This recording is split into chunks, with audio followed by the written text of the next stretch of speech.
সোজা হয়ে দাঁড়ায় বলে আসবে ভয়েস। বিসমিল্লাহির রহমানির রহিম। প্রিয় কলোনিবাসী এবং আমার সন্তানেরা, সবাইকে আমার সালাম শ্রদ্ধা। আমরা এই কলোনিতে দীর্ঘ 50 থেকে 55 বছর বসবাস করে আসছি।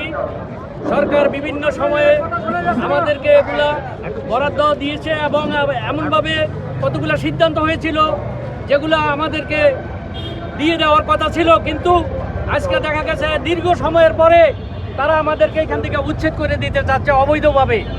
এই অবৈধভাবে যে উচ্ছেদের বিষয়টি, এটা আমরা প্রতিবাদ জানাচ্ছি।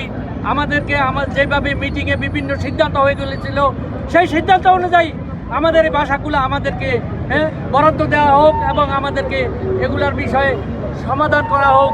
আমরা সবাই মিলেমিশে এখানে থাকতে চাই। আমার কলোনিবাসীরা এখন সবাই রাস্তায় নেমে আসছে শুধুমাত্র তাদের এই বাসস্থানগুলা রক্ষা করার জন্য। আমরা অবৈধ কিছু চাচ্ছি না, বৈধভাবেই আমাদেরকে এগুলো দেওয়ার কথা বলা আছে।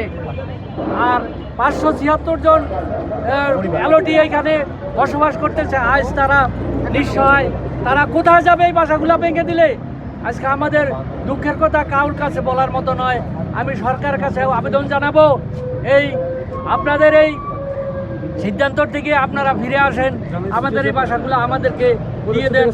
এবং এগুলো আমরা বিভিন্নভাবে উপদেষ্টা, সচিব, চেয়ারম্যান এবং অন্যদেরকে আমরা সবসময় বলেছি এবং তারা এগুলো আমাদেরকে আশ্বাস দিয়েছিল যে এগুলো আমাদেরকে দিবে, কিন্তু পক্ষান্তরে দেখা গেছে তারা লাগিয়ে দিয়ে তারা বলছে এগুলা ভেঙে ফেলবে।